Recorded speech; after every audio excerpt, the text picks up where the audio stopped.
So from the perspective of a family who bikes, I'm really excited to hear from Jessica and what she's doing and what we can do to address the need for biking infrastructure and safety. So our first panelist today is Jessica Doherty Goodburn. When Jessica moved back to Missoula about 12 years ago, after spending about 12 years out of state, she found bike and pedestrian advocacy to be the perfect way to reconnect to her hometown. She serves on the Bike and Pedestrian Advisory Board and her neighborhood leadership team. Her current projects center on creative ways to bring more community members into the decision-making process for transportation projects around town. Thanks, Jessica. Hello, I'm Jessica.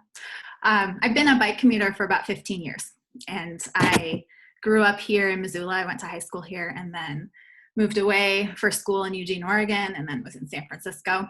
And I just moved back 3 years ago. And throughout that, I've been primarily commuting by bike. So I certainly believe, and I think a lot of people do, even those who aren't wanting to commute every day, that it's pleasurable. So in a lot of ways, it's a really easy sell. But of course, when you start adding complications of commuting, like needing to commute early or late, or transport kids or groceries, snow here in Missoula, those are all things that stack up and can make us less likely to use it as our primary commuting. And I just had this experience the other day where I wanted to bike to the grocery. It was between the smoke, so I really wanted to bike, and I couldn't find my lock. And so I was looking all over, and I looked about 20 minutes, and then finally thought, okay, fine, I'll take the car. And I got in my car, and I live on 3rd Street, so I headed west on 3rd, and that part of 3rd, between Orange and the Bitterroot Trail, has been blocked off. They just reopened it. So I saw the road work signs, and I thought, I don't want to deal with this. So I actually ended up pulling over and parking and going back in. So at that point, it was like more worth it to me to figure out my bike situation. And I thought that was kind of funny because it's so rare that these challenges in our routes kind of tilt in favor of biking. But they're such an important part of that decision-making process. So I just wanted to give some context for what might be our infrastructure barriers to biking in Missoula. So if you do bike around here, you might agree that it's a pretty good place for bicycling. And we actually have a gold level standing with the League of American Bicyclists, which is a national advocacy organization. So that's because we have a pretty good mode share, which means that about 5% or 5 to 6% of our commuting trips are done on bike. And we have a dedicated staff member for the bike and pedestrian program here, and have for several years. And we also have a really extensive trail network. That still means we do have some gaps in our network. So I'll show you this. Whoops, I'm gonna share here. So we have a lot going for us, but it's not perfect. I've lost my,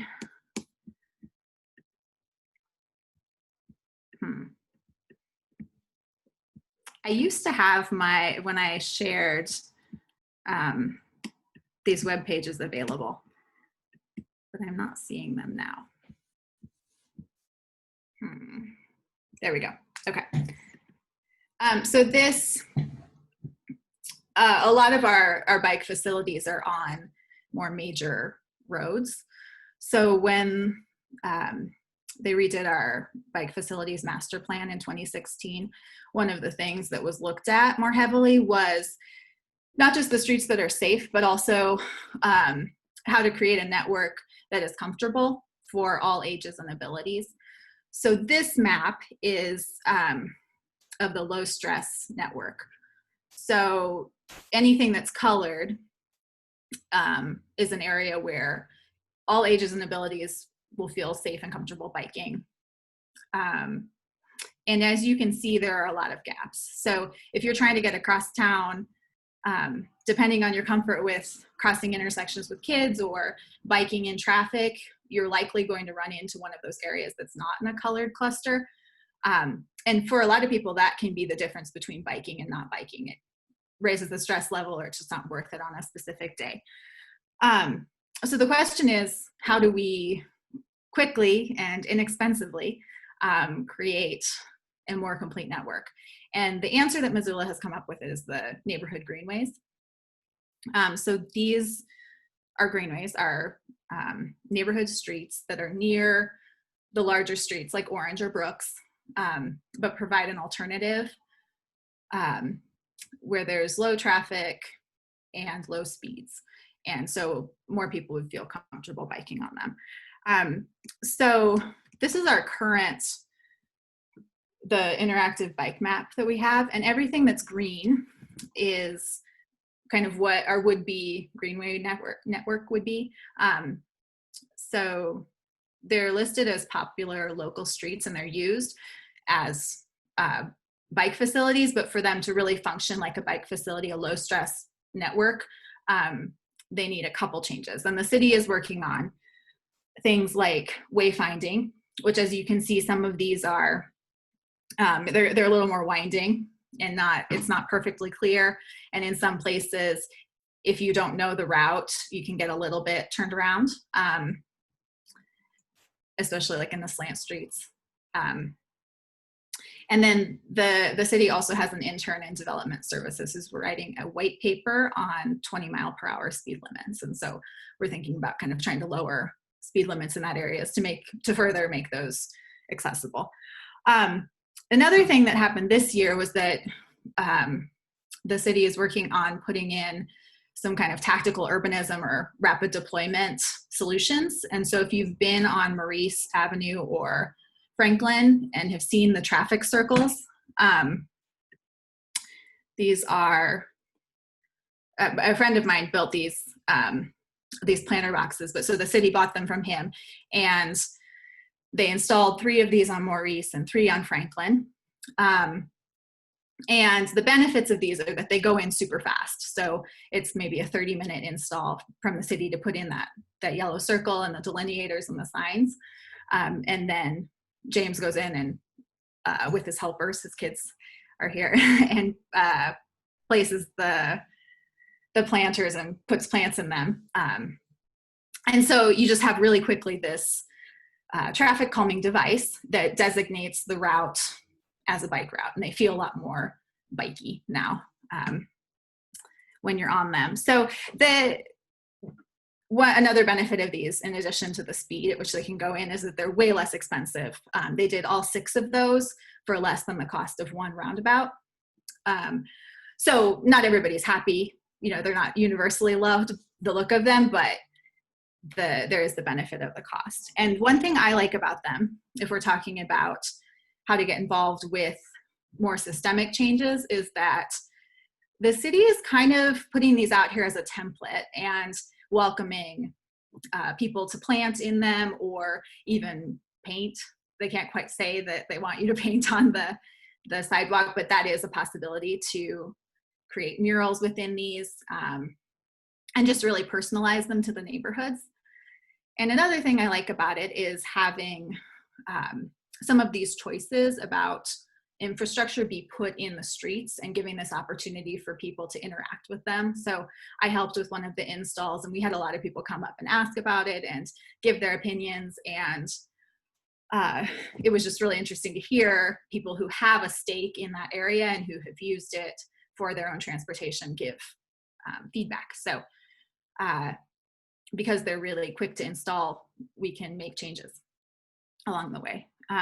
So just to kind of close out my part here, I was listening to the War on Cars podcast the other day, which, if you like thinking about decarbonizing your transportation in a radical way, it's pretty fun. But they had a bike advocate on, and he was talking about how you're just that much more connected to time and space when you're biking, and you are connected to your environment and aware of your senses, and that much more in touch with your humanity, just kind of waxing poetic about that. So I think that's all true. And also it's a really great tool for engaging with the process and how infrastructure goes in and the changes that are happening in the city. Because if you're out there biking with your kids and thinking about how things are functioning for you, what feels safe, what feels comfortable, and then also observing others who might be going more slowly or using assistive devices, like what's working for them and what's not, like how are they needing to navigate these public spaces in a different way. That's really great feedback for the city in the as they improve these greenways. So I'll stop there and open to questions. Certainly interested to hear if anyone has particular barriers to their or network gaps that are making things difficult. Jessica, I would love to know, I love the rapid install circles. I think it's such a cool device. And I know that there's folks in my neighborhood that would love to get those on their street. What's the process for like nominating your block, or if there is a place that you navigate regularly that you feel like would benefit from that? Yeah, I would, there is a list and a priority list of where they would go in, and it's depends on where there had been crashes. Maurice has actually had a pretty high level of pedestrian and car conflicts. So that's some of the ones that have already happened are because of that. I would certainly get in touch with Ben Weiss is who I refer everyone to, because he is the bike and pedestrian coordinator, and he's now a transportation planner. So that's who I would talk to. Great. But yeah, there's a list that they have. Awesome. Yeah. Does anybody else have questions for Jessica?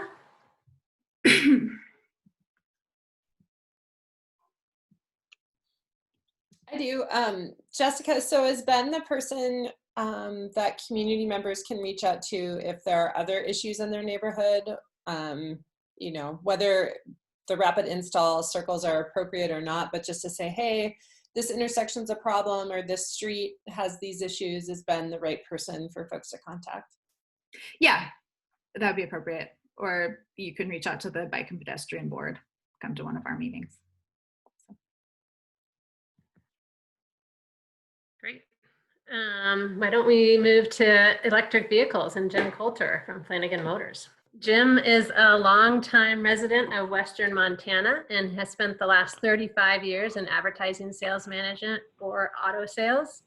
He has worked for the Flanagan family for over 10 years. And while his first car was a 1969 Chevy Camaro that he bought used in the mid-70s, Jim has personally purchased and resold over 30 cars in the last 45 years, including most recently a pre-owned 2016 Kia Soul electric vehicle. Today, Jim is an evangelist for the future of electric transportation, and Flanagan Motors is a trusted resource for vehicle information. Jim, welcome. Thank you. That's perfect. It's the EV thing. I mean, we're all a bunch of traditional guys around here, you know, we like our trucks and motorcycles and all that. And then one day, Shannon and I were over at an auction, and we bought a little Fiat 500. It was really affordable. We didn't even know what we were getting, but it was so darn cute and everything. We bought it. And once we got it here, we kind of started educating ourselves about EVs, and that kind of just blossomed. That was the first seed. That was just a couple of years ago. And I think right now we have about 7 on the lot. They're all pre-owned cars. So what happened, this is kind of like a very interesting time in the world of pre-owned EVs, because in 2016, 2017, a lot of people bought EVs for the tax credits, the federal tax credits. Most of those were done in Washington and Oregon, California, and those states also probably had some local and state incentives. So when you typically lease a car, you typically, you know, go 3 years. So all those cars came off lease and had to go somewhere. So we have been buying them from different auctions pretty much out of those states. Other than a Nissan Leaf or maybe a Chevy Bolt, you know, most manufacturers here in Missoula don't really have an electric car that they can sell new or used. So we decided that this little pre-owned market would be a good one to get into. And we've had a lot of success with it, quite frankly. And we really like the cars because they're fun to talk about. Virtually everybody else in Missoula who's selling cars kind of poo-poo the whole idea of EVs.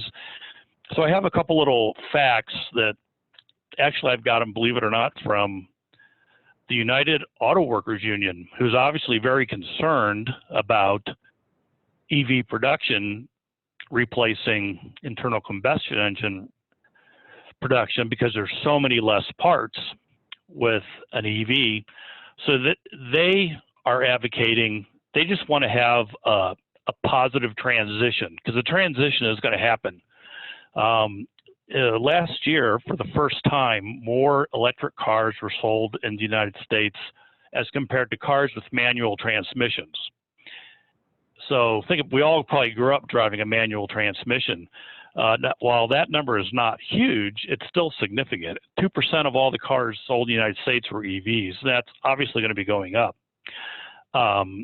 The worldwide, if you don't think the auto manufacturers are committed, by 2025, they have budgeted, pledged, however you want to look at it, $300 billion, not million, $300 billion in developing EVs, the batteries, the lithium-ion batteries, marketing and advertising.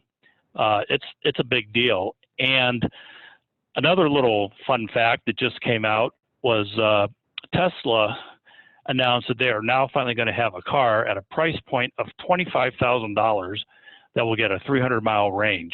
And that's a little bit of a game changer.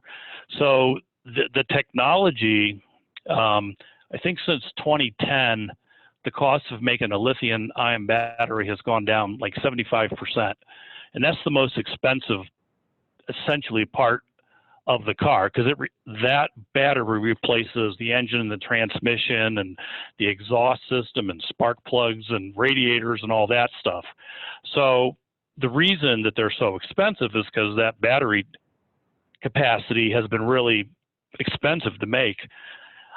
So, and I guess one other little tidbit is with these pre-owned EVs that we sell, and they go back as far as 2013, all of them you can plug into a regular outlet, and not a lot of people realize that.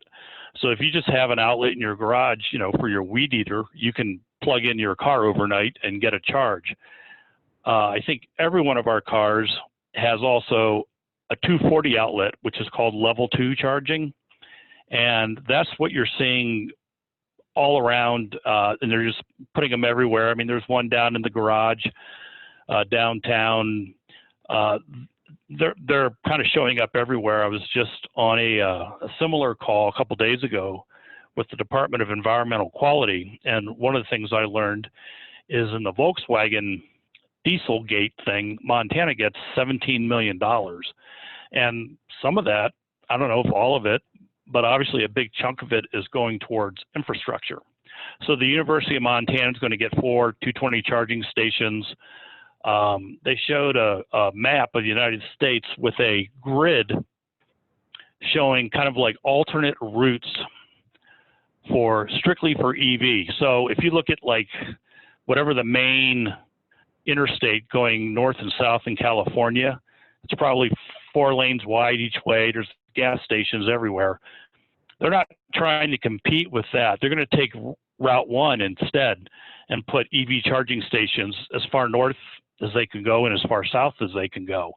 So not only are they creating a network that will connect north, south, east, and west, but they're also doing it on what I would say our roads are a lot nicer, to drive and enjoy the experience. So those are all some things that I think are pretty interesting. And somebody asked me the other day, when people walk onto the lot, what happens there? And I would say people either are really already dialed in and there is no selling them on a car. It's, what do you have, and et cetera. They're pretty convinced. Occasionally we have people come in and we're educating them from the get-go. And a lot of times people who haven't put a lot of time and energy into studying this they use the words hybrid and EV interchangeably. And obviously a hybrid is going to have, you know, a gasoline and internal combustion engine somewhere in that, you know, car, as well as an electric battery. So what we want to focus on are strictly zero emission, 100% pre-owned electric vehicles. And we thought it's a little interesting, kind of a niche market. Nobody ever is going to come to Flanagan's Mazda for a big Ford truck or, you know, a camper or a boat or anything. I mean, our little niche is local import crossovers and now pre-owned electric EVs. And we're excited about it. And I don't know how much you want me to go into any of this other stuff, but I would just invite you to, if you want to check out our selection, you can go to flanaganmotors.com. Obviously, there's tons of resources online. I think that the big shift will happen when we do get into, like what Tesla is announcing, a 300-mile range. Somebody asked me the other day, one of the questions I think we had that Wyona sent me was, should I wait? Well, this is like cell phones. Yeah, you can wait, you know. There's always going to be this increase in technology. But right now, you can get a electric vehicle with a heated steering wheel and a heated seat, leather, air conditioning, navigation, all of that used, and for about $10,000 to $12,000, and you'll be able to get 100 miles out of a charge. Now, if you want to spend about $20,000, you can get a used vehicle that'll get you about 200 miles out of a charge. And if you want to spend $30,000, you can probably find yourself a vehicle that'll get you 300 miles. That's where that market is. So a lot of people are buying electric vehicles. Their first one from us to kind of get their feet wet, put their toe in the pond. And they might decide that they love it and will upgrade frequently, like I tend to do, or they'll go, you know, it's just not for me. Virtually everybody who's buying an electric vehicle from us, it's not their primary vehicle. Most families in the United States have 2.5 cars in the driveway. So this is filling one of those spaces of those cars. And, you know, for people who maybe live in Missoula and go to school or work in Missoula, whether you're, you know, going to college or high school or at the hospitals or whatever, it's very affordable. When you have an electric vehicle, you're constantly getting data about your cost. And a kilowatt hour in Montana is 10.3 cents. So for 10.3 cents, I get right at 4 miles. So for every 4 miles I drive in consumption, it costs me 10.5 cents. And as the batteries get more efficient and all that, that number is just going to go up. I charge my car here at Flanagan's because we intentionally installed 220 volt outlets, which are just like what you have, you know, for your dryer or your oven. It wasn't very expensive. You just plug in. I take my little Kia EV. I plug it in the morning once a week, and at the end of the day, I have 110 miles on it. And that works for me for about a week because I just live in Missoula and commute in Missoula and work in Missoula. So a lot of people, if you're thinking about getting into an EV, we're a great resource. All of our salespeople have kind of been educated a little bit. We've actually taken some courses that are nationwide offer, and we have models to test drive. And, you know, that's why we're getting a lot of attention for that. So that's my story, and that's what we're doing. Great. Thanks, Jim. I live with my 86-year-old mother-in-law, and she drives a Nissan Leaf, and it's been a great fit for her. She loves being on the cutting edge and talking to all her daughter-in-law's young friends about her cool electric vehicle. Gets her around town really easily. She plugs it in at night, and she's never had any trouble making it wherever she wants to go. Does anybody have any questions for Jim? Oh, go ahead. No, I was just saying, probably the customer that is buying the EVs from us are typically 60 plus.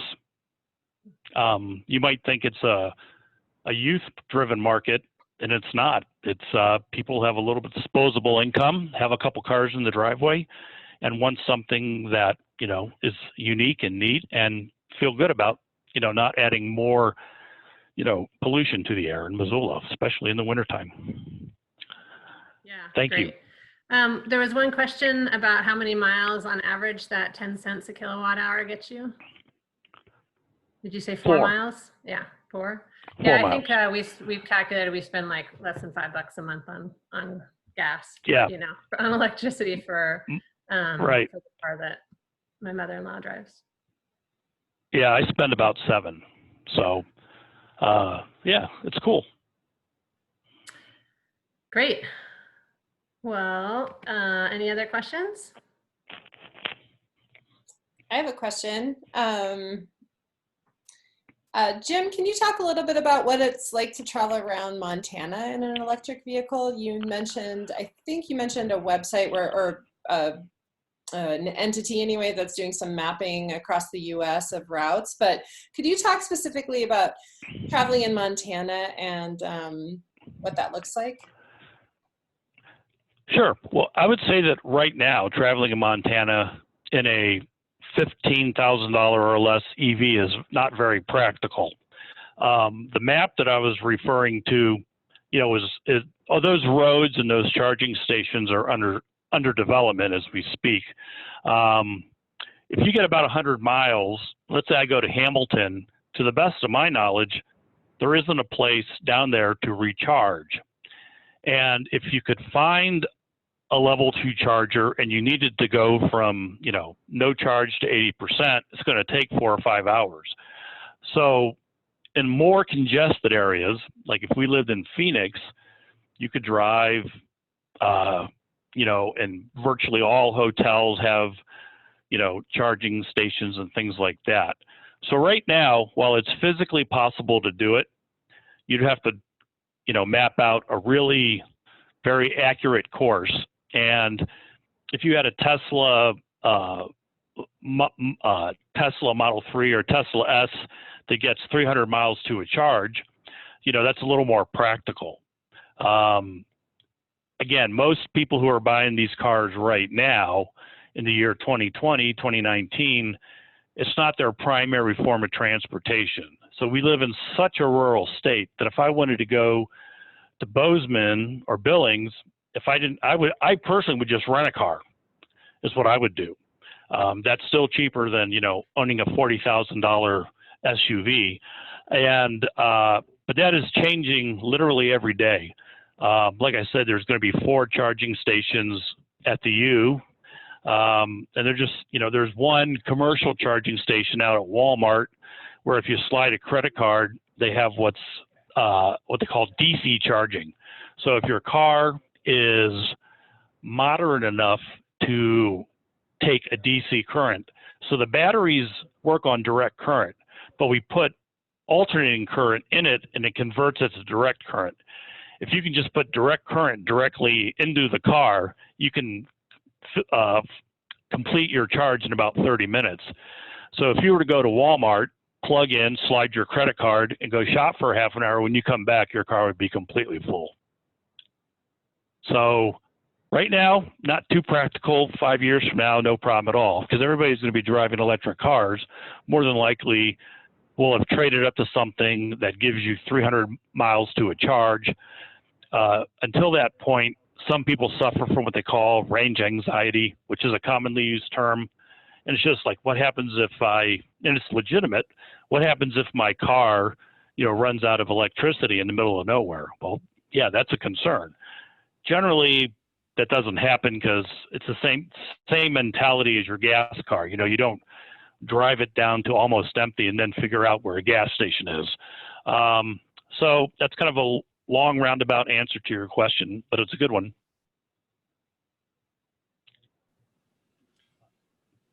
Hey, Julie, I just wanted to follow up. I put in the chat, we have a lot of resources at MissoulaClimate.org, the Climate Smart Missoula's website. It's MissoulaClimate.org /EV. And our AmeriCorps Energy Corps person pulled a lot of information together. And if you scroll down on that page, there is one there, you can zoom in and out to that map that was just mentioned. And then right at the front, we've also linked to Flanagan Motors. They've been great partners in our conversations around vehicles. Yeah, thanks, Jim. And Shannon Flanagan, the owner, just in, you know, you guys get to sell some cars, but it's also been great that Flanagan's is, they're all doing it for the right reasons. I've been impressed, Jim, that your shop is interested in reducing emissions, and not every auto shop in town is interested in that. So thank you for partnering. Yeah, my pleasure.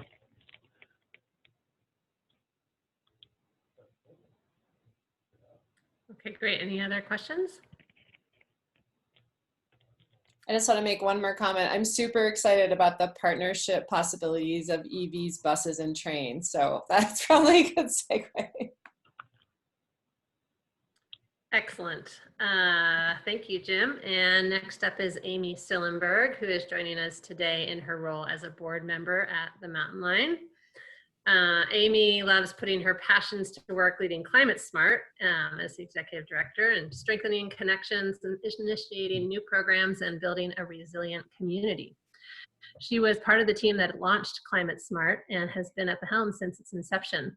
Amy has worked on climate and energy policy for the last decade, encouraging solutions at the local, state, and federal levels. She lives in Missoula with her husband, her teenage daughter, and, like a good Missoulian, her dog. Go ahead, Amy. Thanks. I guess I have to update that because my daughter bought a car and left and lives in California going to school. Update my bio. And she wanted to buy an EV, but she couldn't get to Southern California for college with that. So maybe someday. Thanks. This is all really great, and I'm happy to be a part of this conversation. Thanks, Winona and Julie, for organizing. And let's see, I think I am going to be able to share my screen. I put a few slides together in order to, let's see here, in order to guide the conversation, but let me start here. And whoops, that didn't start where we're supposed to. There we go. So yeah, I wanted to, my part of it is to talk about transit, because I am on the board of Mountain Line, have been for about the last 6 years. But I wanted to frame it a little bit larger than that, at least at the beginning, in the whole decarbonizing our transportation system, since I do have that role to play with Climate Smart and what we think about at our organization. Then I'll focus into Mountain Line, and then hopefully talk a little bit about what's next and how we all can make some of these systemic and substantive changes. So, Julie mentioned that transportation was the biggest greenhouse gas emitter, our biggest contribution to climate change around the world, and is true in Missoula. The first and only community emissions inventory found transportation to be the largest chunk. We are in the process of collecting those data and rerunning those numbers. We'll see where it lands. It's buildings and transportations here that brings us our greenhouse gases, and then also brings us the ideas of how we can reduce those.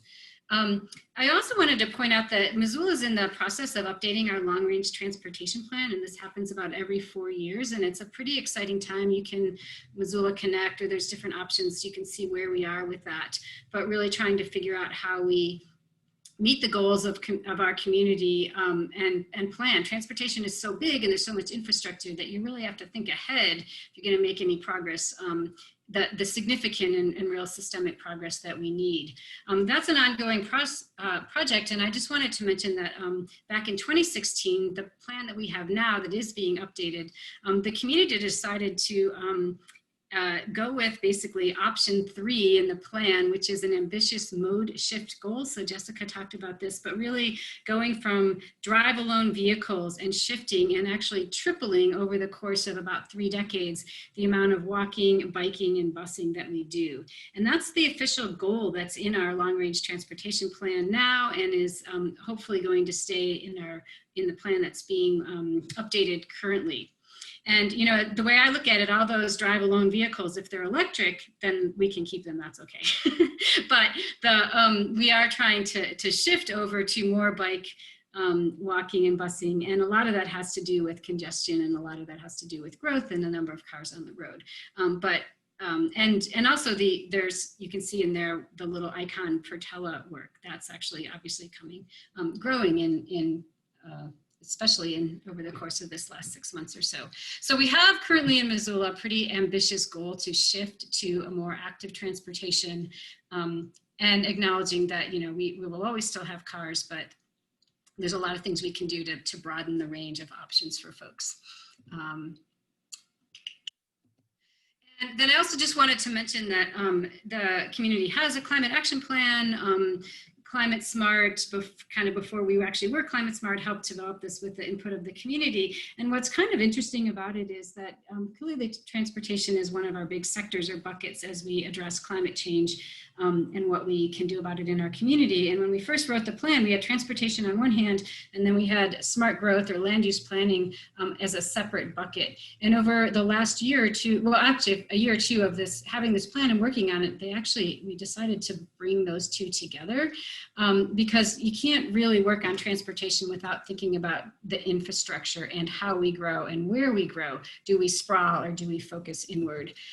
So the vision in the Climate Action Plan is for a community that focuses growth inward in the direction of existing infrastructure, neighborhoods, and public services, all with the idea of reducing our carbon footprint and decarbonizing our systems. The goals are for reduced vehicle miles traveled and expanded, accessible, affordable public transit system, and that sustainable infrastructure. So the two go hand in hand, and it's especially true when you think about growing a transit system. Where do you put those buses and how can they get around efficiently so that they can actually move a lot of people? So land use planning and transportation kind of all really do go together. We can talk more about that if folks are interested or have some things to offer. But I'll jump into Mountain Line a little bit. And again, this is more my role on the board. I've been on the board, I think, about 6 years or so, and learned a lot about bus systems that I never knew. It's fascinating how they work and where they work. We have a great system here. We started with a district, so they drew a line around Missoula back in about 1976 and said, you guys will all pay a little bit of your taxes into this district to support our bus system. And the system kind of slowly grew and improved over a couple decades, and has always been an important part of our community, but has really expanded, especially as we've seen the need for more bus to, reduce the amount of congestion, and we've had a lot of air quality issues over the course of the decades. So there's been some federal funds that have helped improve our system. And then in 2013, the district voted via mill levy to increase the contributions that the property tax and homes within that district pay in, so that we could make a pretty significant leap in just the strength of our system. So take a strategic plan and you realize you have a lot of things that you can improve, and it does take funding to do that. And two things happened around 2013 to 2015. One was we expanded our service, where we went, and the frequency, and just basically expanded the operation. And so more people started using the bus. So it's only 15 minutes between buses. I'm going to be able to use the bus more effectively to get around town. So expanding service happened with that increase in the mill levy. And then we also went to zero fare. And that was a 3-year program that we have no interest in ever going backwards to. But making the bus free, together with those service improvements, basically doubled the amount of riders that we have on our system. So for the last couple of years, we've had 1.5 million rides per year on the Mountain Line system, which, if you think about that in terms of like just cars driving around, that's a lot of vehicles on the road. And so really significant improvements as we're doing, we're going along with this. And I'm happy to talk more about zero fare and how that works and stuff if anybody's interested. But we continue to see and ask how we can improve the system as a staff and as a board. And the last strategic planning came up with lots of ideas about how to make the system stronger, especially running more frequency and improving the efficiency of the system. But really that frequency and amount of service that we have is a barrier to growing right now. So we like to think about all the different groups of people that ride Mountain Line and all the different reasons. Here, as you can just see from the pictures, there are a lot of different folks that use the bus and the service. I know when our current general manager moved here, he was really impressed that that everybody rode the bus. You weren't, a lot of times there are communities that the bus is like your least favorite option. And if you have a car, why would you, ride the bus? But here it's very popular from folks from all walks of life. And I think that that's a really a strength to our system. You invest a little in Mountain Line and it has a lot of economic returns.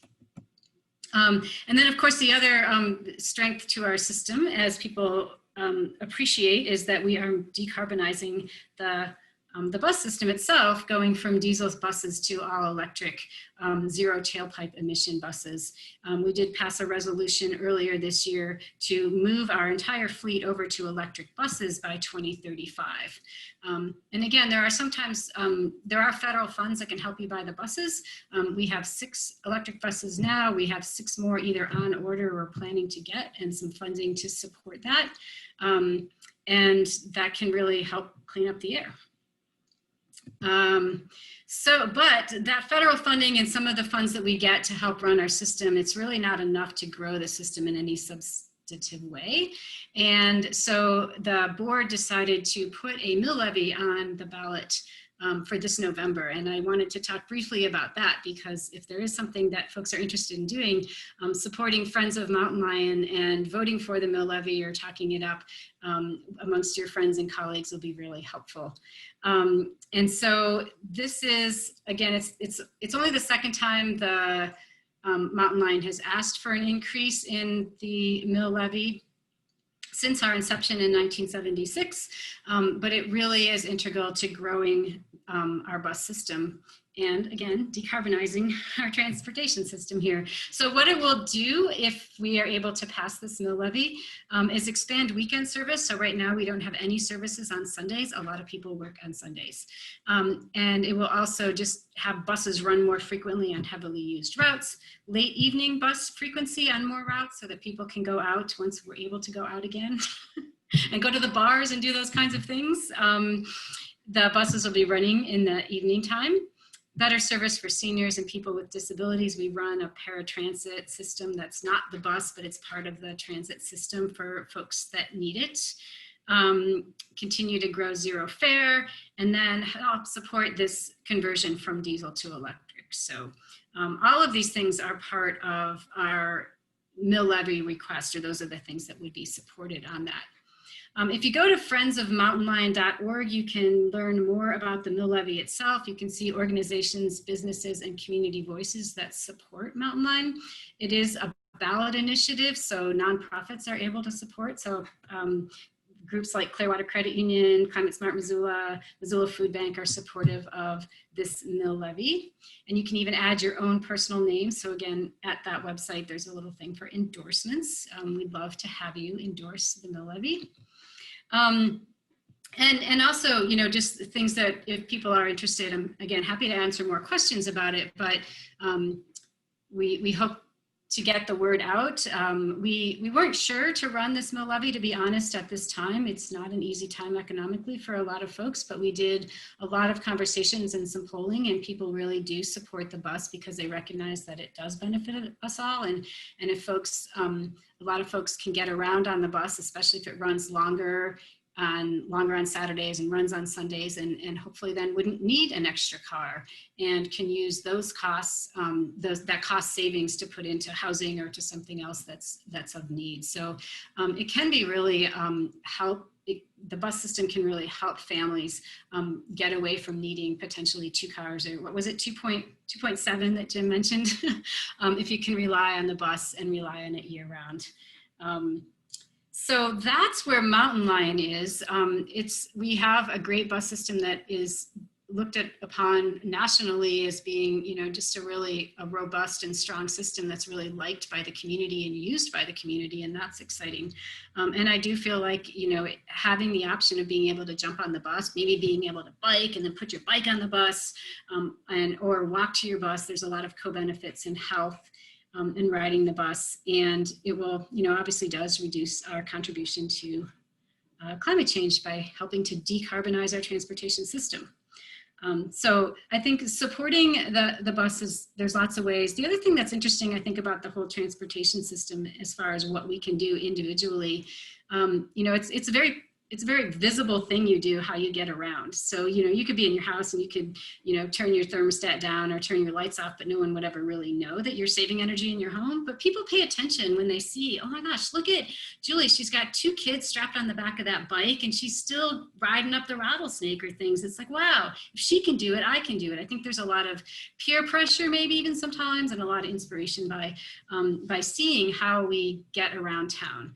And that's true for electric vehicles. That's true for biking, taking the bus. I know I've encouraged other people to take the bus just by saying, hey, I'm gonna go take my bike and put it on the bus and you know, get downtown. So I think there's a lot that we can just kind of inspire people by example that way. And then the other piece that I was thinking about a little bit is the value of riding the bus, because it is a mix of our community wherein you jump on the bus. I've had conversations with people I haven't seen for years.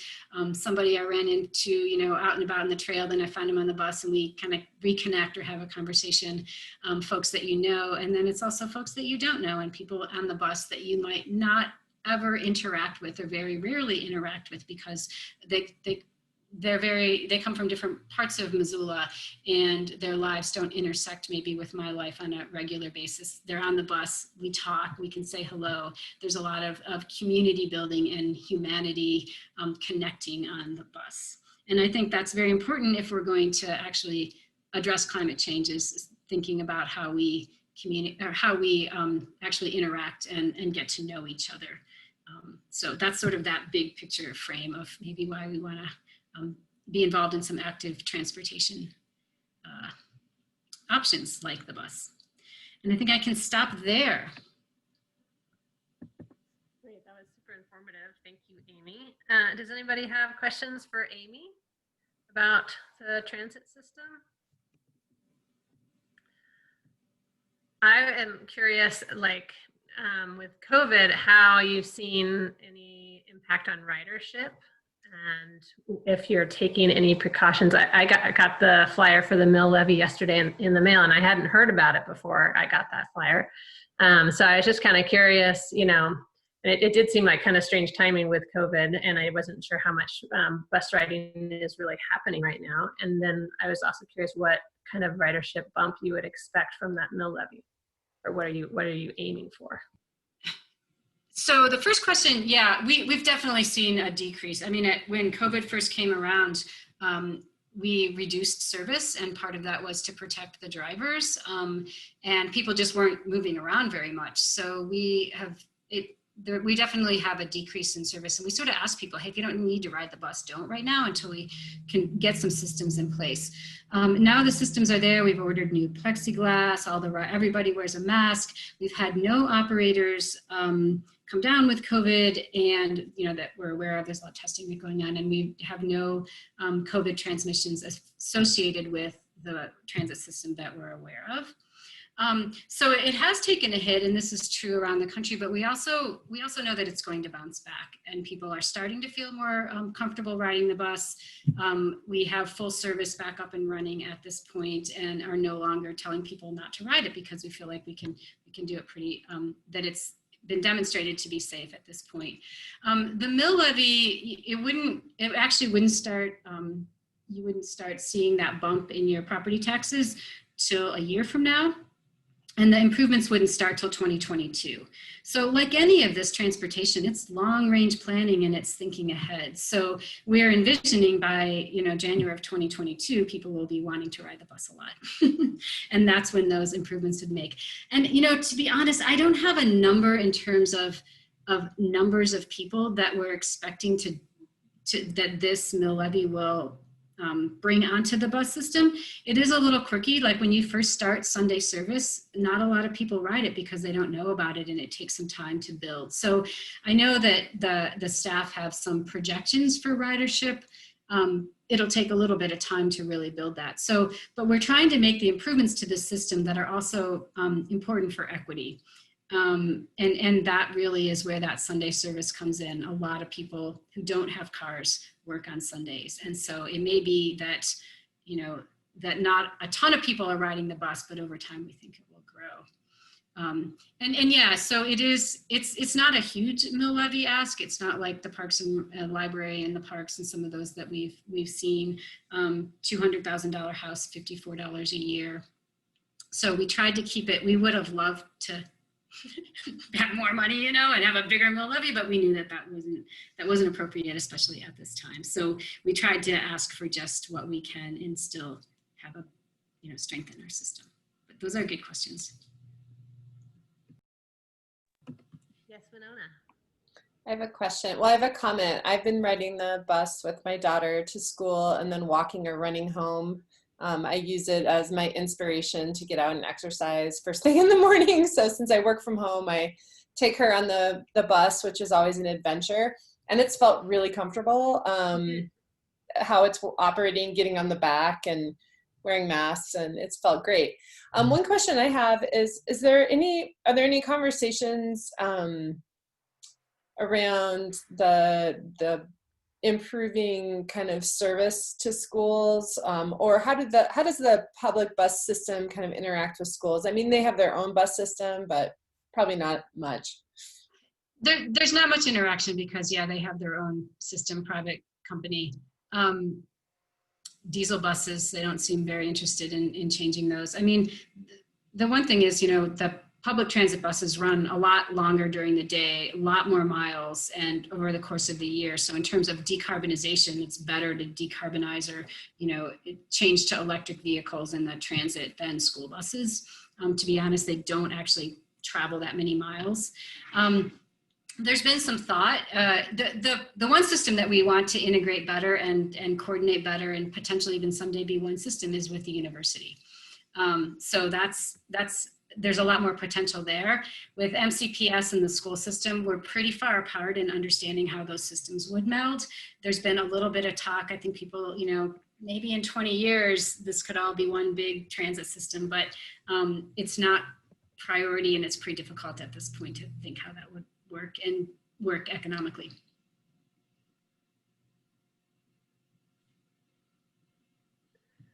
Great. Any other questions? Yes. Is that Meryl? Meryl? Yes, it is. Hi, Amy. So quick question. How much does an electric bus cost?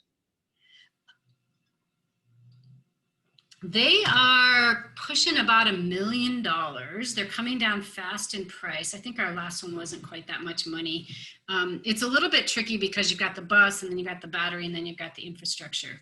The projections are over the course of the life, even pretty quickly because there's a lot less maintenance, they will more than pay for themselves. And of course the electricity should be cheaper than diesel fuel, but all of that there's some things we're working out with Northwestern Energy, who provides our electricity for those buses. I will say a big part of us going all to electric vehicles and electric buses is decarbonizing the grid and getting more coal off the grid and more clean energy on the grid. That's a big piece of it. The interesting thing about the buses right now is that there's a lot of grants. So when we've got these 12 buses that we've gotten, I think the local match is something like 20%. It a little bit varies. The Volkswagen was different. We got the Volkswagen settlement money that was mentioned earlier, contributed slightly different than your usual grants that we get, but there are grants for electric buses, and to be honest, they're not going to give you a grant for a brand new diesel bus right now. So they do cost a little bit more, but it's worth it, basically. Thank you. And where does the charging happen? Does it happen like after shift? Is it going to happen while they're sitting at the depot, or what's the ones we have now? The university has some fast chargers, so that if you've ever gone over to the university right by the music building, you can see a bus pull up, and in 10 minutes or less it's charged. The system we have for our buses, because they're constantly roaming, is that they charge at night. And so we're working with Northwestern Energy on some time of use rates, because we shouldn't have to pay that much for the electricity, because who needs it in the middle of the night? It's an ongoing project. Yeah, sounds like a good conversation to be having. I know there's always lots of questions on the bottom. I'm happy to follow up at any time, but if there's two sources of information, friendsofmountainlion.org, I could put this in the chat, and also on the Mountain Mine's webpage, they have a section on mill letting. They have lots of really great information, frequently asked questions, and they can answer a lot of these questions too. And then if you are supportive and you want to go to Friends of Mountain Mine and add your name to the endorsement, potentially write a letter to the editor, any of that stuff would be great. But along with buses, we must have trains. Yes, good point, Amy. Thank you so much. And that is a great introduction for our next panelist, who is County Commissioner Dave Strohmeyer.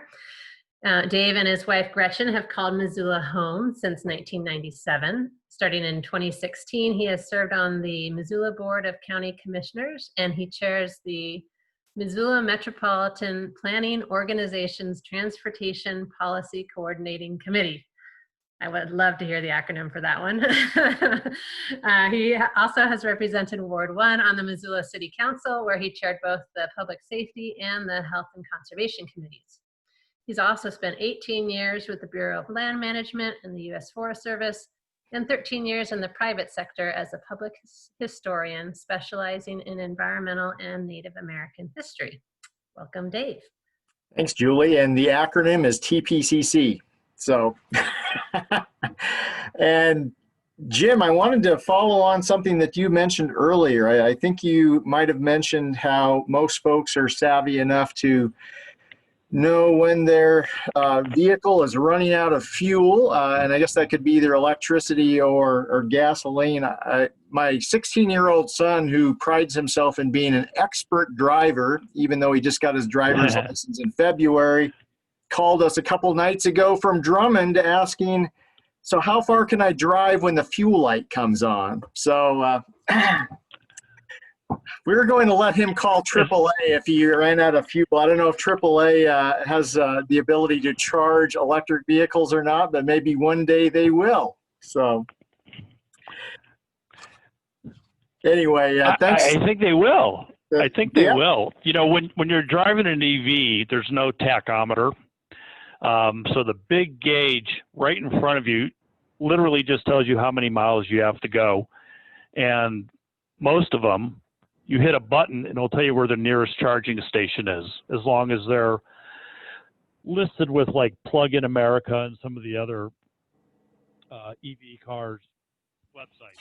So like in Missoula Nissan has an actual charging station. Like I said, we have, if you wanted to hang out at the dealership all day, you know, you can charge your car up as well. But it's pretty hard to not realize you're getting low. I mean, all kinds of warnings built in and all that. So he'll learn.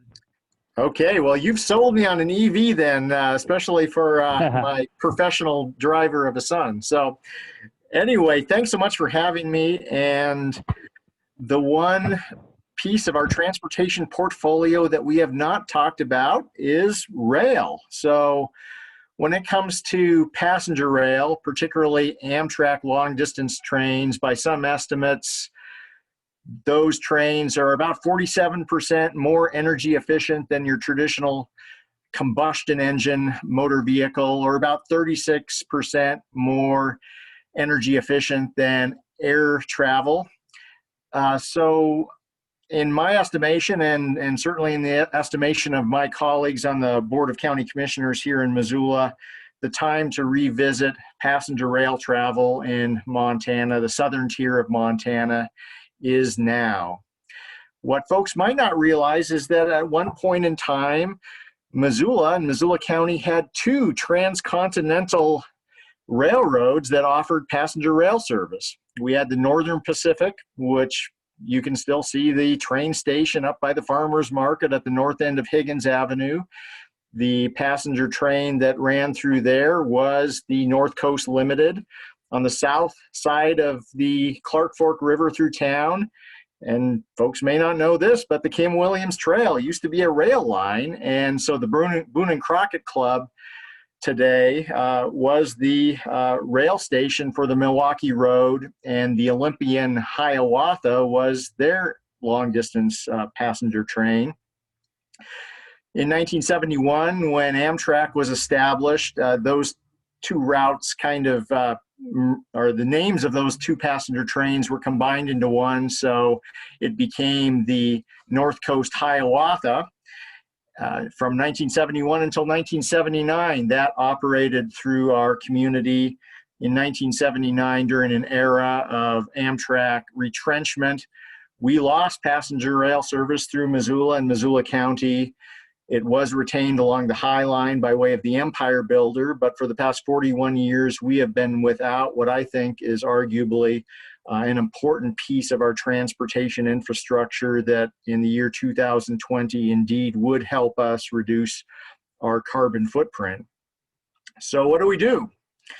For the past 41 years, and I should also say there are multiple important reasons why to embrace passenger rail. Certainly the environmental aspects that we're focused on today are a big part of it, but there are also equity pieces to why passenger rail makes a lot of sense.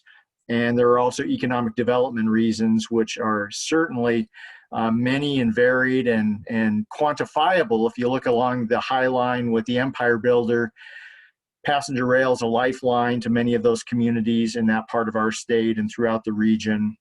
What we lost in 1979 was a route not just contained within the boundaries of Montana, but you could hop on a train here and travel to Portland, Oregon, Seattle, Washington, points east to Bismarck and Minneapolis and Chicago.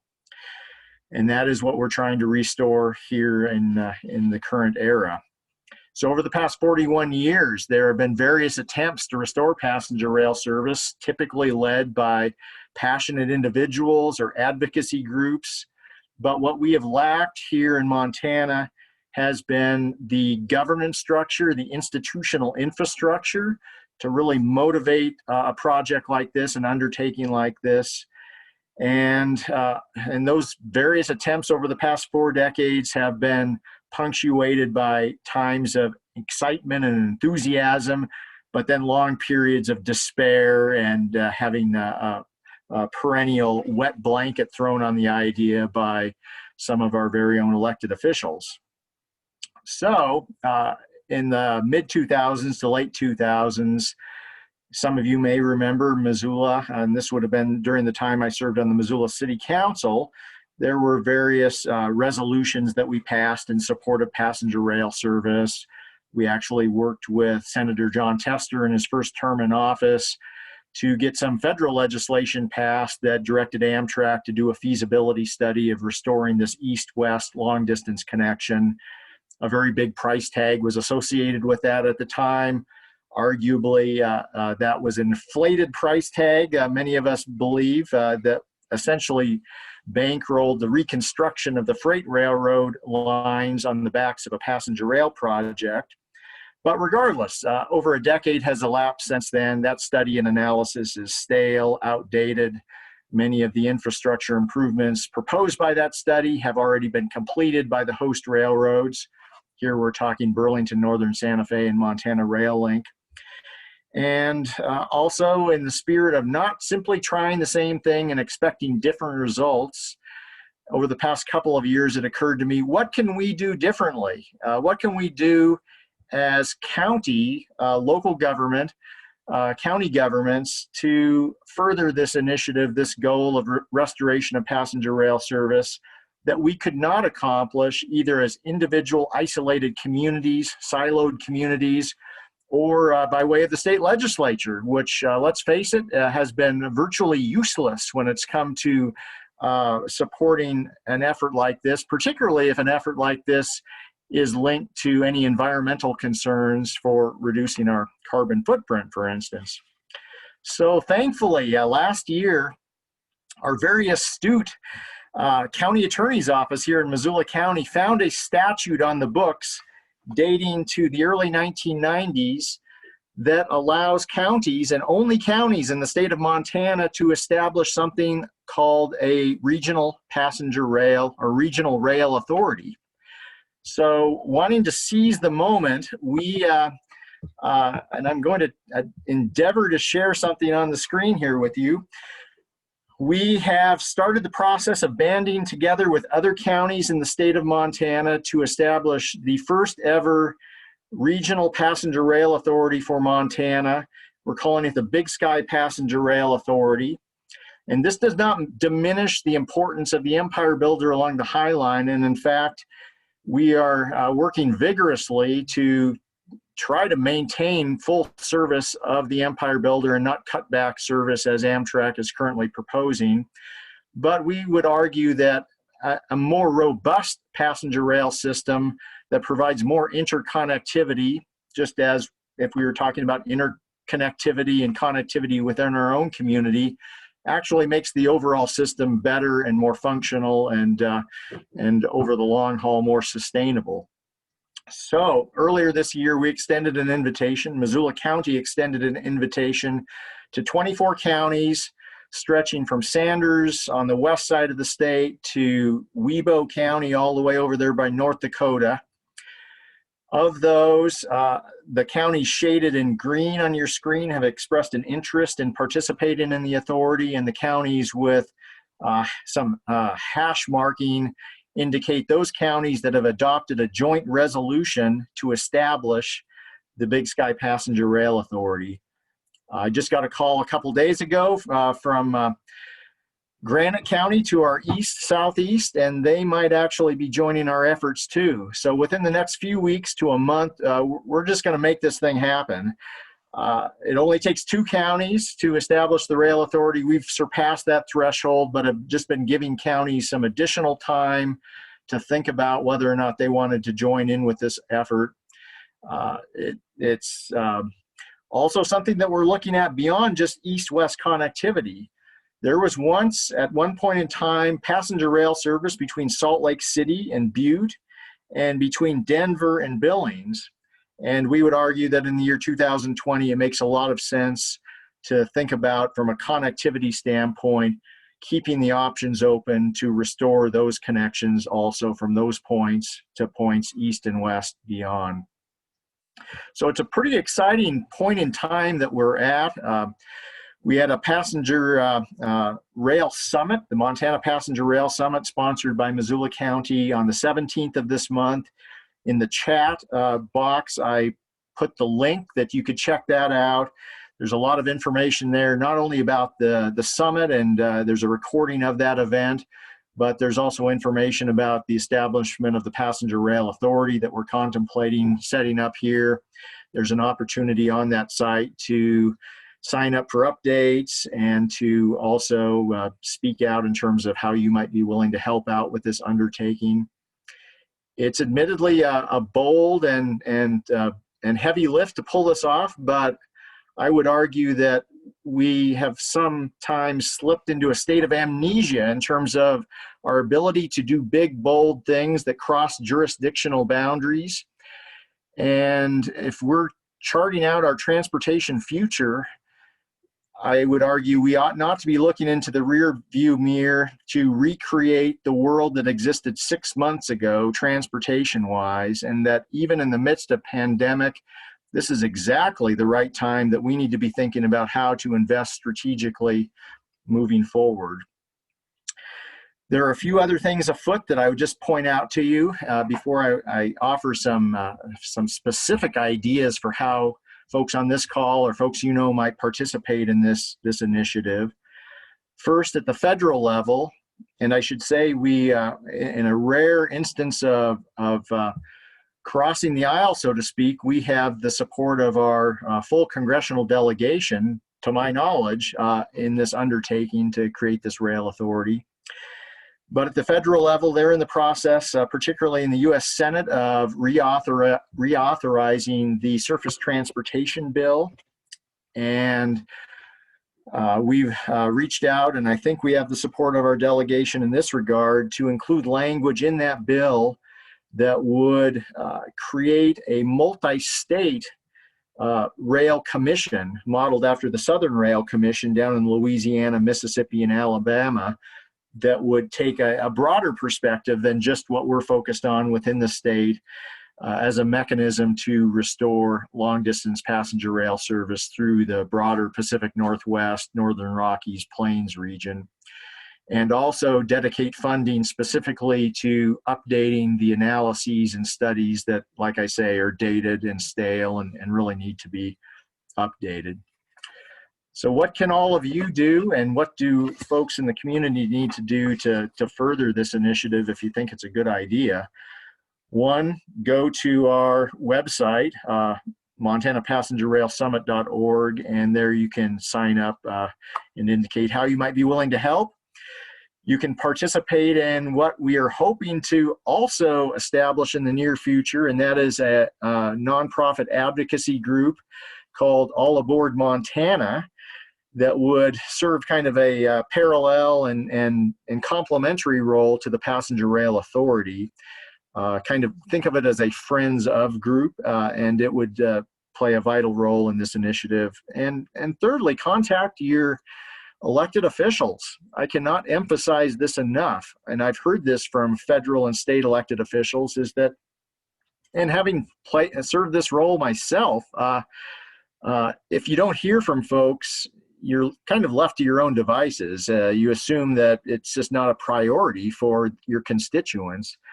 So our congressional delegation, our state representatives need to hear from all of us that passenger rail is an important piece of our transportation future, and let them know loudly and often. And the final thing I will mention, I included this in the chat, and this is a link to the Montana Climate Solutions Plan that was recently adopted. This was a plan sponsored by the governor. And I will share with you also a few of the main take-home points from that plan. They did work with us to include some elements related to passenger rail, which I'm very thankful for. And with that, I will stop talking and I will stop sharing my screen, and I look forward to any questions that you might have.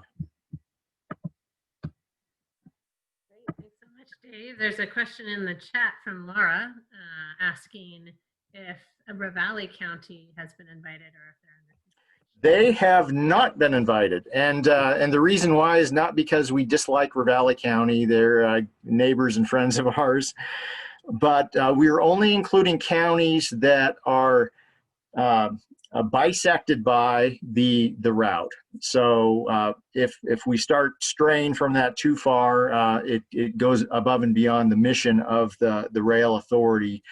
So those counties that either once saw or could potentially again see long distance passenger rail service, they were included in the invitation to participate. And this is not to say, and this would be for a different discussion, whether it is viable or not to have some sort of a commuter rail system that would connect Missoula and Hamilton, for instance. It would not be an inexpensive or easy undertaking, but if that were to come to pass, then certainly there would be an opportunity for Missoula and Ravalli County to establish a much smaller passenger rail authority focused on that particular project. Are there other questions for Dave? Yes, Meryl, please go ahead. Hey, Dave. I used to hop freights to Montana from Bellingham, Washington back in the early 70s, and I used to stop in Missoula once in a while. So thanks for revising that, my memories again. But count me as a paying passenger. As soon as it opens up, I'm ready to go. Thank you.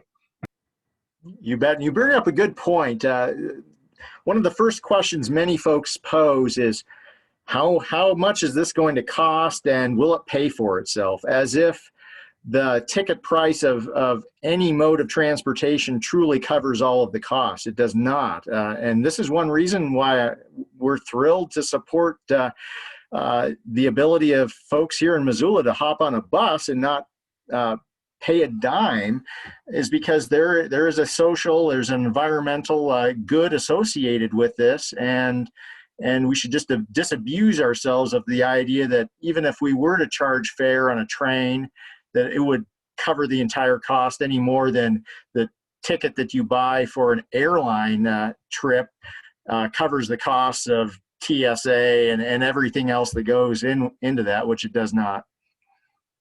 But we'll try to get this done so you don't have to hop any more freight trains. Go ahead, Winona. I'm so excited to take the train all over Montana. I just love taking the train. I hate driving my car between here and, I mean, I like a road trip from time to time, certainly, and I appreciate that independence and adventure. But I'm super excited to take a train. Last year when I did the climate reality leadership training, I guess it was a year ago, August, we had to write like this story about like our vision, like what would we want to work on and what would be a vision that you'd want to contribute to in the future to improve, you know, our situation, the climate, but also just socially, economically, all these things. And all I could see was a network of trains in Montana and people and maybe not every community leaving from their town, but many communities being connected and being able to travel, visit with each other, experience each other's communities, shop in each other's communities, have friends, and just feel more connected. Whereas now, you know, there's this huge winter, albeit it's changing, but in the middle of our year where I personally just don't want to go to Bozeman or Billings or Plentywood where I have family. So thank you. Yeah, you bet. And the whole idea of connectivity is so critical to all of this, because if hypothetically 5 years from now we're able to open up that Northern Pacific train station at the north end of Higgins Avenue and a passenger train comes through there and you disembark, you're still going to need to get around town from there. So that's where other important components come into play, such as mountain line, such as might you be able to rent an EV conveniently. Perhaps Flanagan Motors will have a little station there that you can rent a vehicle from. Who knows? But there's a whole network of more sustainable transportation options that really can be connected up here. And of course, a bike station, which we have in many Absolutely. communities. And you know what? Someone made a very funny, well, it wasn't funny, it was obvious, but a comment on Facebook saying, don't forget walking. So don't forget walking. Yes, most certainly. This is great. Are there any other questions for any of our panelists? We have just a couple minutes left, and I want to make sure that if there's any kind of cross mode questions, that we have a chance to ask those as well. Yes, Meryl, go ahead. All right. So I have a question for Jim. And do you take ICE trade-ins for your EVs? Of course. Absolutely. In fact, that's what most people do. They're getting rid of their third car or their second car.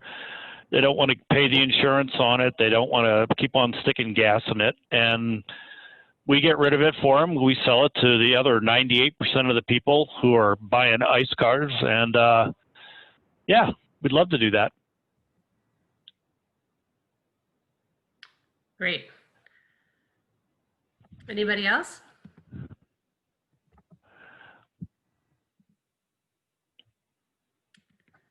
Great. Well, I have learned a ton, and I am going to take a few minutes after we hang up to write down some of the personal actions that I want to take as a result of learning more in depth about these opportunities available to us and emerging for our community.